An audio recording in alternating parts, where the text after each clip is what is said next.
அன்பு நண்பர்களுக்கு டாக்டர் சர்வானந்தாவின் இனிய வணக்கங்கள். நண்பர்களே, நம்முடைய வாசகர்கள் வியூவர்ஸ் சிலர் கேட்டிருந்தாங்க, ஐயா உணவு எப்படி சாப்பிடணும் அப்படின்ட்டு கேட்டிருக்காங்க. நல்ல சிரிப்பாக தான் இருக்குது. இவ்வளோ நாள் உணவு சாப்பிடாமையாக இருந்திருப்பாங்க. உணவு சாப்பிட்டோம், ஆனால் அது உபத்திரவமாக மாறுகிறது.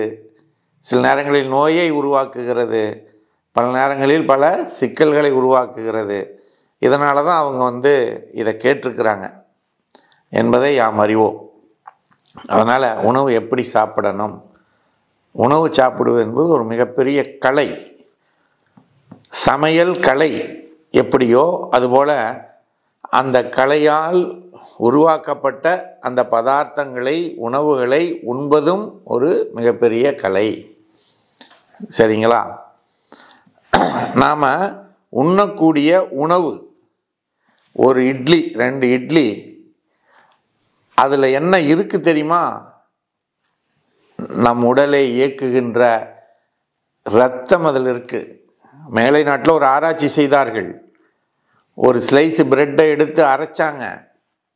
3 கிலோமீட்டர் டிஸ்டன்ஸ் அரைச்ச பிறகு அதிலிருந்து 1 ட்ராப் பிளட் வந்துச்சு. அப்போ நம்ம உடலில் எவ்வளவு பெரிய மெக்கானிசம் வேலை செய்யுது. இதை நாம் அறிந்திருக்கிறோமா? இல்லை. ஏதோ சாப்பிட்றோம், அவ்வளோதான்.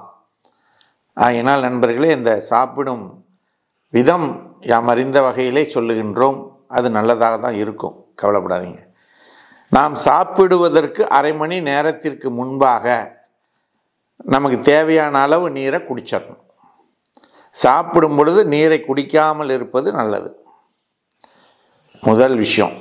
இரண்டாவது, உங்களுடைய செல்ல பிள்ளை செல்ஃபோன், டிவி, இதை எல்லாவற்றையும் சுவிட்ச் ஆஃப் பண்ணிடணும். 3, சாப்பிடும் பொழுது பேசக்கூடாது. எவ்வளோ பெரிய விஷயமா இருந்தாலும் சாப்பிடும் பொழுது பேசக்கூடாது. சரிங்களா? அடுத்து ஓர் இடத்திலே அமர்ந்து சாப்பிட வேண்டும். எப்படி? தரையிலே சம்மணமிட்டு அமர்ந்து சாப்பிடலாம். முடியவில்லைன்னா நாற்காலியிலே அமர்ந்து சாப்பிடலாம். சரிங்களா? நல்ல. சரி, நம்ம சாப்பிடும் பொழுது எப்படி சாப்பிடணும்? நொறுக்கம் தின்றால் 100 வயது வாழலாம்பாங்க. அதுபோல் நாம் ஒரு கவளம் உணவை உள்ளே வாயிலே போடும் பொழுது அதை மென்று நன்றாக அரைத்து கூழாக்கி உமிழ்நீரோடு கலந்து குடலுக்குள் செலுத்த வேண்டும். நமக்கு இறைவன் ஒரு இறைப்பை தான் கொடுத்துருக்கான். ஆடு மாடுகளுக்கு 4 கொடுத்துருக்குறான். அதனால் அது வேக வேகமாக சாப்பிடுது. திரும்ப என்ன பண்ணும்? நிழலில் போய் படுத்து அது அசை போட்டு சாப்பிட்ட உணவை மேலே கொண்டு வந்து அரைச்சி சாப்பிட்றோம். ஆனால் நம்மால் அது முடியுமா? முடியாது. அதனால் என்ன, சாப்பிடும் பொழுதே நம்ம என்ன பண்ணணும்? அது மாதிரி எடுத்துக்கணும். ஐயா, நமக்கு வாழ்க்கையில் இறைவன் 24 மணி நேரம் ஒரு நாளைக்கு கொடுத்துருக்குறான். அதில் சாப்பிடுவதற்காக 1 மணி நேரம் ஒதுக்குங்களேன். மீதி நேரத்தை வேறு எதுக்கு வேணாலும் பயன்படுத்துங்க. ஏன்னால் உணவு உண்பதின் மூலமாக மட்டும்தான் நீங்கள் இயங்க முடியும், உயிர் வாழ முடியும். இது புரியாமல் நாளுக்கு தள்ளி போட்டுக்கிட்டே போகிறோம். காலை உணவை தயவு செய்து ஸ்கிப் பண்ணாதீங்க. காலை உணவை கட்டாயம் எடுங்கள். மதிய உணவு கூட தள்ளி போடுங்க, தப்பு இல்லை. சாப்பிடாதீங்க, லேசாக ஏதாவது சாப்பிட்டுங்க. இரவு உணவை சாப்பிடுங்க.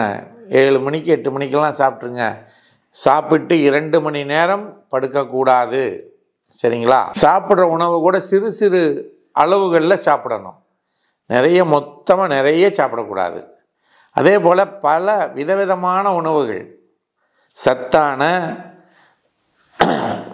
என் உடலுக்கு தீங்கு விளைவிக்காத, மருந்துகள் அடிக்காத, யூரியா போடாத உணவுகளாக நம்ம விதவிதமான உணவுகளை சாப்பிட வேண்டும்.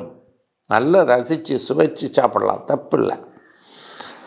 நேற்று ஒரு திருமண விழாவிற்கு போயிருந்தோம். 108 காய்கறிகளை போட்டு டீ கொடுத்தாங்க. அற்புதமாக இருந்துச்சு. அந்த காய்கறி பூரா வரிசையாக அடுக்கி வச்சு காமிச்சாங்க. ஸோ இப்போ அது மாதிரி நம்ம டீ சாப்பிட்றதோ ஏதோ எப்படி வேணாலும் பண்ணலாம். சரிங்களா? தொடர்ச்சியாக நீங்கள் காலையில் தொடர்ந்து உங்கள் லைஃப்பில் 24 மணி நேரத்தில் அட்லீஸ்ட் 3 லிட்டர் அளவுக்கான நீரை பருக வேண்டும். இது கம்பல்சரி. சரிங்களா? நீரை கூட என்ன பண்ணணும், அப்படியே கடித்து அந்த நீரோடு உமிழ்நீரை சேர்த்தணும். உமிழ்நீர் உயிர் நீர். உமிழ்நீரை சேர்த்த உங்கள் உடலில் எந்த விதமான வியாதியும் வராது. இது 100% கேரண்டி. இதை நீங்களே பார்த்துருக்கலாம். பூனையோ நாயோ மாடோ எதாக இருந்தாலும் பாருங்கள், புண்ணு வந்துச்சுன்னா தங்கள் நாவில் வரக்கூடிய அந்த சலைவாவை வச்சு அதை சரி பண்ணிக்கி விடும். எல்லா சத்துக்களும் நிறைந்த உணவுகளை சாப்பிடணும். அது பார்த்துக்குங்க. அதே மாதிரி நிறைய காய்கறிகள், பழங்கள் இதெல்லாம் எடுத்துக்கங்க. கீரைகள், சூப்பு இந்த மாதிரி எடுங்க. சரிங்களா?